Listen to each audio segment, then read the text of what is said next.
நம்ம கடவுள்கள்ல முதல் கடவுள் அப்படின்னா விநாயகரை சொல்லுவோம், தமிழ் கடவுள் அப்படின்னா முருகனை சொல்லுவோம், ஆக்கும் கடவுள் அப்படின்னா பிரம்மாவை சொல்லுவோம், காக்கும் கடவுள்னா விஷ்ணுவை சொல்லுவோம், அழிக்கக்கூடிய கடவுள்னா நம்ம சிவனை சொல்லுவோம். அந்த வகையில எல்லை கடவுள் அப்படின்னா நம்ம ஐயனாரைத்தான் சொல்லணும்.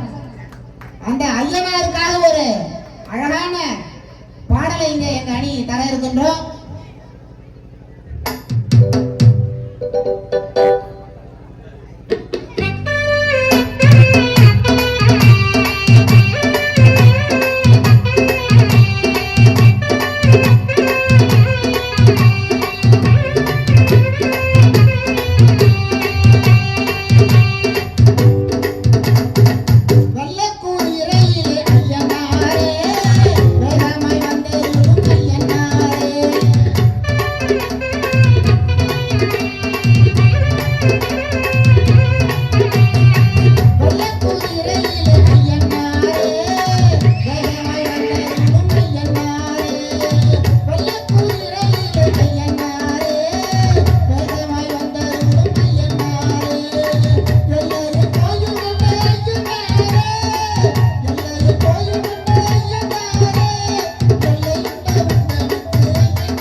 பாடலை பாடி எங்களுடைய இனிமையான அழகானதொரு பாட்டு பட்டிமன்றத்தை தொடங்கி இருக்கின்றோம். மீண்டும் எங்களுடைய சகோதரி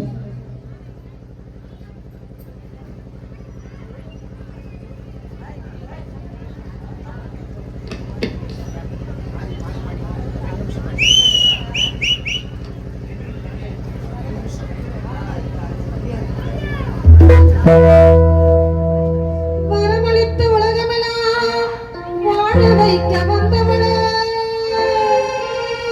கரந்து வைத்து வேண்டுகிறார் காத்திட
போடலாமே, ஒரு விசில போடலாமே.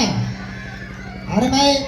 இப்ப முறைப்படி நாம நம்முடைய பண்ருட்டி அசத்தல் குழுவினுடைய இன்னிசை பாட்டு பட்டிமன்றம் தொடங்குது. தலைப்பு இதுதான், வளமான வாழ்க்கைக்கு வழிகாட்டுவது. அன்னைய பாடல இன்றைய பாடல. சினிமா தான் ரொம்ப முக்கியம், நமக்கு சினிமா பாடல்கள் தான் ரொம்ப முக்கியம். அந்த வகையில் சினிமா பாட்டை எடுத்து அது என்ன நல்ல விஷயங்களை தருது அப்படின்னு நம்ம எடுத்துருக்கிறோம். ஒரு அழகான நிகழ்ச்சி. இந்த நிகழ்ச்சியிலே எங்களுடைய அணியினரை நான் அறிமுகம் செஞ்சிடறேன். அதுக்கு முன்னாடி இந்த கருக்கையை பற்றி நான் பெருமையாக சொல்லணும். சோறு அப்படின்னா அதுக்கு இன்னொரு பேர் பருக்க. எங்களுக்கு சோறு போட்டது இந்த கருக்கை. கைத்தட்டி அந்த 16 பேருக்கும் நன்றியை சொல்லிட்டு, சேருன்னா அதுக்கு பேர் இருக்க. எங்க எல்லாரையும் சேர வச்சது கருக்க. அழகான ஒரு விஷயத்தை சொல்லிட்டு, பழைய பாடல்கள் தான் மக்களுக்கு வழிகாட்டுது அப்படின்னு சொல்றதுக்காக இங்க 3 பேர் வந்திருக்கிறாங்க. ஐயாவை பார்த்தாலே தெரியும், அவருக்கு ஜஸ்ட் 20 வயசு தான். ஆனா இதை 40 வருஷமா சொல்லிட்டு இருக்காருன்ற ரகசியத்தை யார்ட்டையும் சொல்ல மாட்டேன். பெரும் புலவர் ராமமூர்த்தி ஐயா அவர்களை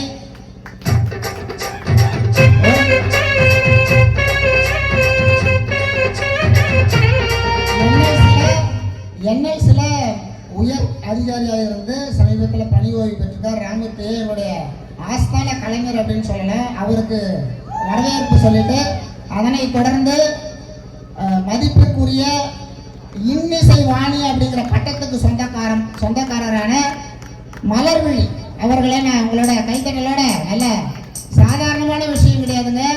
அவங்க நெல்லையிலேருந்து வந்திருக்காங்க. திருநெல்வேலின்னா அல்வா தான், அது மாதிரி இனிக்க பேசுவாங்க.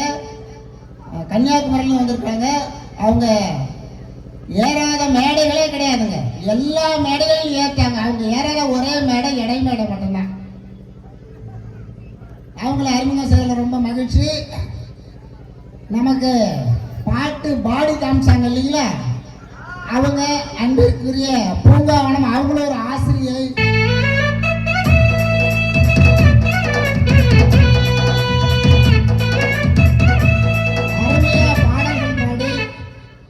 அருமையா பாடல்கள் பாடி கருத்துக்களை சொல்லக்கூடிய அவங்களுக்கும் வரவேற்பு சொல்லி, அடுத்ததா இங்க இவங்கெல்லாம் அன்றைய பாடல்கள் தான் அப்படின்றாங்க. அன்றைய பாடல்னா யாருன்னா இளையராஜா மியூசிக்கு முன்னாடி, அதுதான் ஒரு காலம். இங்க புதுசுதான், அது ட்ரெண்டு அப்படின்னு சொல்றதுக்காக சிவகாசி, பொதுவா சிவகாசியில இருந்து பட்டாசு தான் வரும். ஆனா இன்னைக்கு ஒரு பட்டாசு குடோனே நம்ம இறக்கி இருக்கிறோம். பெருமதிப்பிற்குரிய சரவெடி சசிகலா அவர்களே,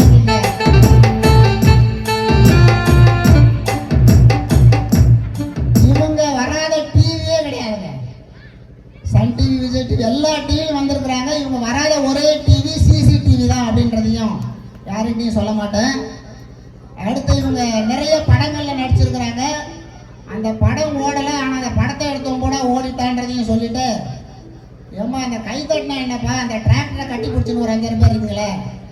அதனை தொடர்ந்து கடலூர் காளிதாஸ் அவர்கள், கல்யாண மாலை புகழ் காளிதாசன் சொல்ல, சன் டிவியில கல்யாண மாலை என்ற ப்ரோக்ராம்ல அவருடைய நிகழ்ச்சி நிறைய வரும். சாலமன் பாப்பையாவிலிருந்து ராஜாவிலிருந்து எல்லா நடுவரோடையும் பணியாற்றிருக்கிறார். அவரையும் அறிமுகம் செய்கிறேன். அதனைத் தொடர்ந்து இலந்தை சீன கிருஷ்ணமூர்த்தி அவர்கள், அவரும் பார்க்கறதுக்கு தான் ஓல்டான புது பாட்டு தான் கோல்டுன்னு சொல்றதுக்காக வந்திருக்கிறாரு. அவரையும் அறிமுகம் செய்கிற வாழ்த்துக்கள். அதனைத் தொடர்ந்து இங்க மேடையில 3 பேர் டொக்குன்னு தட்டி கிடக்குறாங்க. அருமையா இசை வாசிக்கக்கூடிய இசைக்கலைஞர்கள். பிரியா ரிதம்ஸ் இசை கொடுத்து ஒரு ஓ போடலாமா? ஓஹோ, அருமை. மதிப்புக்குரிய நண்பர் தண்டபாணி அவர்களை அறிமுகம் செய்கிறேன், ரிதம் பேட். அதனைத் தொடர்ந்து ஐயா கோபால், அவரு கடலூர் மாவட்டத்தினுடைய மூத்த தபேலா இசைக்கலைஞர். ஒரு நல்ல கைத்தட்டலோடு அவர் அறிமுகம் செய்கிறேன். அதனைத் தொடர்ந்து மணி பாரதி கீபோர்டு இசைக்கலைஞர். அவர் பாருங்களேன், கீபோர்ட்லையும் வெள்ளை கருப்பு, அவர் சட்டையிலையும் வெள்ளை கருப்பு. ஒரு நல்ல கைத்தட்டலை போட்டுட்டு, அதனைத் தொடர்ந்து நூர்ஜஹான் உங்களுடைய ஆடியோ வந்திருக்கிறாங்க. அவருக்கும் ஒரு கைத்தட்டலை கொடுத்துடலாமா? உங்க அனைவரின் சார்பாக எங்கள் பண்ருட்டி அசத்தல் கலைக்குழுவுக்கு இங்க வந்திருக்கக்கூடிய அனைத்து கலைஞர்களையும் பாராட்டி, இப்ப இந்த தலைப்பை பத்தி ஒரு இன்ட்ரோடக்ஷன்.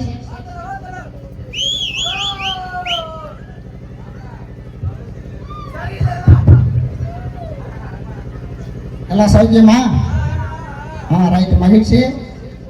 கருக்கை அப்படின்னாலே இந்த ஊருக்கே நான் வந்ததே கிடையாது. இப்போதான் தடவை வரேன். ஆமாம், ஆனால் என்ன மாதிரியே இங்கே ஒரு வாத்தியார் வேலை செய்கிறாரு. யாராருக்கு தெரியுங்கள? என்ன மாதிரியே ஒரு வாத்தியார் வேலை செய்கிறாரு. ஆமாம், அந்த தெரிஞ்ச எல்லாருக்கும் ஒரு நன்றியை சொல்லிட்டு, அவர் பேர் ஆரம்பம் தான். ஆனால் எனக்கு அவருக்கும் கொஞ்சம் வித்தியாசம்லாம் இருக்குது. சொல்லிடலாமா பாப்பா? சொல்லிடவா? ஆமாம், நான் பயங்கர ஒல்லியா இருக்கேன், அந்த ஆள் ஒல்லியா பயங்கரமா இருக்கேன். நான் சைலண்டா இருக்கேன், அந்த ஆள் வைலண்டா இருப்பேன். நான் அசால்ட்டா இருந்தோமா, அந்த ஆள் அடாவடியா இருந்தேன். அப்படின்னு ரெண்டு ஆரம்பத்தி ஒரு வித்தியாசம் சொல்லிட்டு, எப்பயுமே இந்த பாட்டு எதுக்கு அப்படின்னா, பிறக்கையிலிருந்து இறக்கைய வரைக்கும் பாட்டு தான், கருவறையிலிருந்து கல்லறை வரைக்கும் பாட்டு தான். ஒரு மனுஷன் அவங்க அம்மாவோட வயிற்றுல கருவாகி, பிறகு உருவாகி, பிறகு குருவாகி, செத்து மக்கி எருவாகி போறான், அது வரைக்கும் பாட்டு தான். அப்படிப்பட்ட அந்த வாழ்க்கையில ஒரு சுகமான வார்த்தை எது அப்படின்னு கேட்டா காதல். ஒரு கைத்தட்டல் போடலாமா காதலுக்கு? அது மட்டும் போட மாட்டீங்க. ஒரு பயப்புள்ள காதல்னு எழுதி ஃப்ரிட்ஜில் வச்சுட்டான். ஏன்பா காதல்னு எழுதி ஃப்ரிட்ஜில் வச்சுட்டான்? அம்மா ஏமா சொல்லவா? ஏன்னா அது சில்லுன்னு ஒரு காதல் அப்படின்னு சொல்லிட்டு அந்த காலத்துல சினிமாவுக்குள்ள காதல் பாட்டெல்லாம் போட்டாங்க தான். காதல் பாட்டு தான் போட்டாங்க. சிவாஜி பாட்டு, அப்படி ஒரு பாட்டு எடுத்துக்கலாம். 5-6 ரூபாய்க்கு மணி மாலை உன் கழுத்துக்கு பொருத்தமடி, 5-6 ரூபாய்க்கு மணி மாலை உன் கழுத்துக்கு பொருத்தமடி, அம்மூரு மீனாட்சி பார்த்தாலும் அவன் கண்ணுக்கே வருத்தமடி, அம்மூரு மீனாட்சி பார்த்தாலும் அவன் கண்ணுக்கே வருத்தமடி, சின்னால பட்டுல கண்ணாடி எடுத்து கையால கட்டிடவா,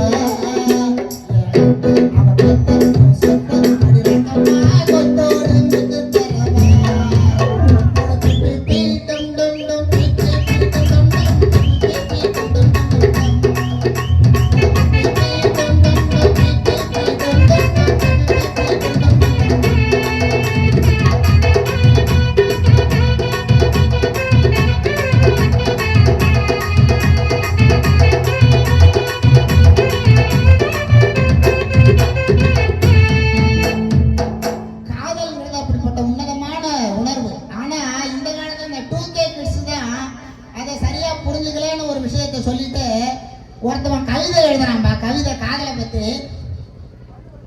காதலித்து பார். எப்ப முக்கியமான கவிதை ஹில்ஸ் எடுத்துங்க. காதலித்து பார், உன் கால் தரையில் நிற்காது, உன் கால் தரையில் நிற்காது, மொபைலில் சார்ஜ் நிற்காது, பாக்கெட்டில் துட்டு நிற்காது, ஆனால் நீ மட்டும் நடுத்தெருவில் நிற்பாய் அப்படின்னு அப்படின்ற ஒரு அழகான கவிதையை சொல்லிட்டு, அந்த காலத்து பாட்டு தான் இருக்கா, புது பாட்டுலையும் வச்சிருக்கான் பாரு அழகான பாட்டு. என்ன பாட்டு? ஒன்னு நான் புரிஞ்சுக்கிட்டேன், என்ன நீயும் புரிஞ்சுக்கல, ஒன்னு நான் புரிஞ்சுக்கிட்டேன், என்ன நீயும் புரிஞ்சுக்கல, ஏன் மனமாடுது ஓ மனமாடல, ஏன் மனமாடுது ஓ மனமாடல, ஏன் நெஞ்சு உருகுது உன் நெஞ்சம் உருகல, ஏன் நெஞ்சு உருகுது உன் நெஞ்சம் உருகல, எப்ப நீ என்ன புரிஞ்சுக்க போற, என்ன நீ எப்ப கைவிட போற, உனக்கு நினைக்கையில ராத்திரி தூக்கமில்ல,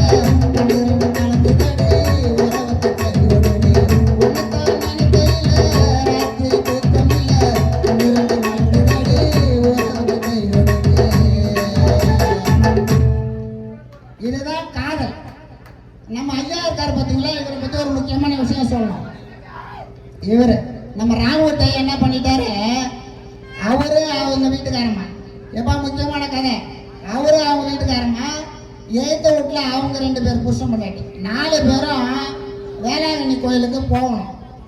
இவர் ரெடி ஆகிட்டாரு, எழுத்து விட்டு போயிருக்காரு. அந்த அம்மா வந்து யார் யாருங்க போகணும்னு கேட்டிருக்கு. இவர் என்ன சொல்லணும்? இவர் என்ன சொன்னார்? அந்த அம்மாட்ட எழுத்து விட்டுக்கார பொம்பளைகிட்ட யார் யாருங்க போகிறதுன்னு அந்த அம்மா கேட்டுச்சா? இவர் சொன்னார், நீ என் பொண்டாட்டி, நான் உன் புருஷன், எல்லாரும் போகலான்ட்டார். அன்னைக்கு வாங்கினார் அடி. நீ என் பொண்டாட்டி, நான் உன் புருஷன், எல்லாரும் போகலான். புரியலையே? கல்யாணம் ஆயிருந்தா புரியும். அதான் பிரச்சனை அதான். கல்யாணம் ஆகாதவங்களுக்கும் புரியாது, 4-5 கல்யாணம் ஆனவங்களுக்கும் புரியாது தம்பி. ரைட். தம்பி இருக்காரு நம்ம காளிதாஸ், அறிவுன்னு அப்படிப்பட்ட அறிவு. அவர் வேற மருத்துவத்துறையில் இருக்கிறாரா. ஒரு நாள் அவரு டாக்டர்கிட்ட போனார். டாக்டர் சொன்னாரு, தம்பி பர்ஸை காட்டவே மாட்டேங்கிறியே அப்படின்னு. நீ மட்டும் நர்ஸை காட்டவே மாட்டேங்கிற அப்படின்னு இருக்காரு நம்ம காளிதாஸ். நம்ம ஐயா இருக்காரு சீன கிருஷ்ணமூர்த்தி, பேரு சீன. அவருக்கு 2 பசங்க. ஒரு 15 வருஷத்துக்கு முன்னாடி ஒரு கதை. அவங்க பையன் ரேங்க் கார்டில் கையெழுத்து வாங்க வந்தான். இவர் பேரு சீன. கையெழுத்து வாங்க வந்தோடனே மார்க்கை பார்த்தாரு. சரி ஒரு பிள்ளையா, உன்னை பெற்றதுக்கு 2 எருமாட்டை பெற்றுக்கலாம், அதுக்கு நீ எருமாட்டை தான்ப்பா கல்யாணம் பண்ணியிருக்கணும் அப்படின்றது அந்த பையன். அது மட்டும் இல்லை, அந்த பையன்கிட்ட நீ என் பிள்ளையும் கிடையாது, நான் உனக்கு அப்பனும் கிடையாது அப்படின்னு பையன் சும்மா இருப்பானா. அவன் சொன்னான், யோ சீன போடாத, சீன போடு சைன் அப்படின்றான். அவ்வளோதான். ஏ சீன போடாத, சீனு போடு சைன்னு சொன்னோடனே கையெழுத்தை போட்டு கொடுத்துட்டாரு. இவங்க எல்லாருக்கும் ஜோக்கு அப்புறமா சொல்கிறேன். அடுத்து மனுஷன் எதுக்காக வாழறான் சார்? பசி. அந்த பசியை பற்றி அழகாக அந்த காலத்தில் சொன்னான். ஒரிஜினல் மயிரே இல்லாட்டா இந்த உலகத்தில் எது கலாட்டா, உணவு பஞ்சமே வராட்டா நம்ம உசுர வாங்குமா பரோட்டா அப்படின்னு பட்டுக்கோட்டையுடைய கவிதை. அந்த காலத்தில் புலமை பற்றி எழுதினார். வயிற்றுக்காக மனுஷன் இங்கே கயிற்றில் ஆடுறான் பாரு, ஆடி முடிச்சு இறங்கி வந்தா பிறந்தாண்டா சோறு. வயிற்றுக்காக மனுஷன் இங்கே கயிற்றில் ஆடுறான் பாரு, ஆடி முடிச்சு இறங்கி வந்தா பிறந்தாண்டா சோறு. நான் போட சொல்லுறத கேட்டு நீ அத்தனை வித்தையும் காட்டு, அந்த அம்மாவை பாரு, ஐயாவை கேளு, ஆறு கொண்டு கொடுப்பாங்க. ஓடி ஓடி உழைக்கணும், ஊருக்கெல்லாம் கொடுக்கணும், ஆடி பாடி இருக்கணும், அன்பை நானும் விதைக்கணும். இப்படி அந்த காலத்துல பண்ணோம். இந்த காலத்துல ஆக்சுவலி தேவா போட்டாரு கானா சாங். ஏன் நினைச்சு பாரு நெஞ்ச தொட்டு நினைச்சு பாரு, நினைச்சு பாரு நெஞ்ச தொட்டு நினைச்சு பாரு, நெஞ்ச தொட்டு நெஞ்ச பாரு, பாரு என்ன உடம்பு பாரு. தாண்டி போன தலையை பாரு, சாஞ்சி போன நடைய பாரு, குழி விழுந்த கண்ணம் பாரு, சுருங்கி போன வயிற்ற பாரு. பாவம் இந்த வயிற்றுக்கு தான் பசிக்க சொல்லி தந்தாரு. ஊத்திக்கலாம் படுத்துக்கலாம், படுத்துக்கலாம் ஊத்திக்கலாம், ஊத்திக்கலாம் படுத்துக்கலாம், அப்படி இந்த காலத்துல சொல்லிட்டான். இந்த பசி அப்படிங்கிற 2 எழுத்துக்காக தான் உலகம் அப்படிங்கிற 4 எழுத்து இயங்குதுன்னு சொல்லிட்டு ஒரு காலேஜில் அகலமா ஒரு பொண்ணு வந்தா. அவ கையில திமாத்துண்டு ஒரு டப்பா. ஒரு குறும்புக்கார பையன் போனான். ஏகா இந்த வெள்ளை சட்டை தம்பி போனான். ஏகா நீ அழகாவும் இருக்க, அகலமாவும் இருக்க, ஆனா தமாத்துண்டு டப்பா இன்னொரு ஏன்னு கேட்டான். அந்த அக்கா சொல்லிச்சு, கண்ணுக்குட்டி ராசா குட்டி கோச்சுக்காத, இதுல ஊறுகாய் தான் எட்டுன்னு வந்திருக்கேன், சாப்பாடு லாரியில வருதுன்னு இருக்கு. அம்மா சாப்பாடு சாப்பிட்ருக்கு. அடுத்தது நம்ம சசிகலா மேடத்தை பத்தி ஒரு விஷயம் சொல்லணும் இல்லையா? அவங்க ஒரு நாள் இடம் பார்க்கணும்னு மேடையில் ஏறிருக்காங்க. எந்த மேடையில? இட மேடையில. தட்டான்னு உடையன்னு பார்த்தேன், உடையில. ஏன்னா 18 கேஜி தகடெல்லாம் செஞ்சிருக்கிறான். சீட்டு வந்துச்சு, தயவு செய்து குடும்பத்தோடு ஏறாதீர்கள் அப்படின்னு. அடுத்து நம்ம மலர்விழி மேடம், அவங்க நிறைய பட்டிமன்றம் போறாங்க, கிட்டத்தட்ட 30 வருஷமா போறாங்க. வயசு தான் 25 அவங்களுக்கு.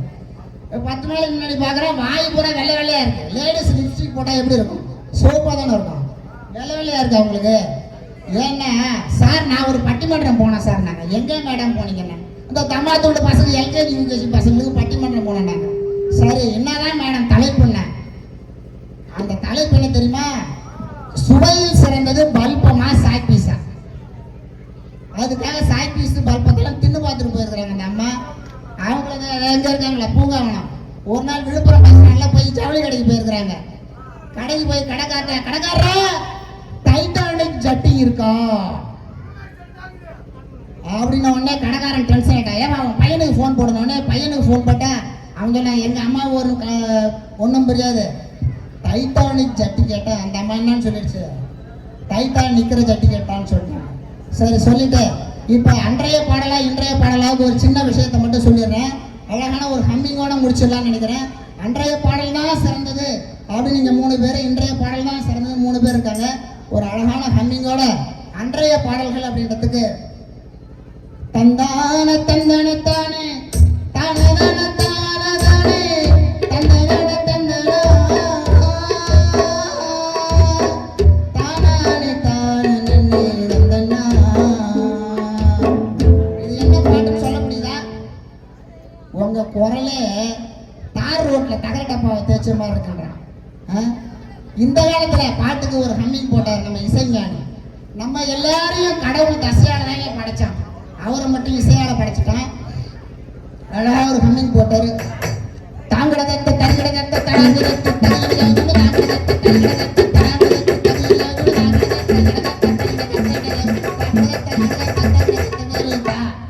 அப்படின்னு சொல்லிட்டு என்னுடைய முகவுரையை முடித்துக்கொண்டு இப்பொழுது அன்றைய பாடல் தான் சிறந்தது அப்படின்னு எங்கள் அணியிலிருந்து மதிப்பிற்குரிய ராமூர்த்தி ஐயா அவர்கள் உங்களோட கைத்தட்டல ஒரு நல்ல ஒரு கிளாப் கொடுத்தா ரொம்ப நல்லா இருக்குங்க. நீங்கள் தரக்கூடிய கைத்தட்டல் தான் எங்களுக்கு மிகப்பெரிய பலன்னு சொல்லிட்டு ஐயா ராமூர்த்தி அவர்கள்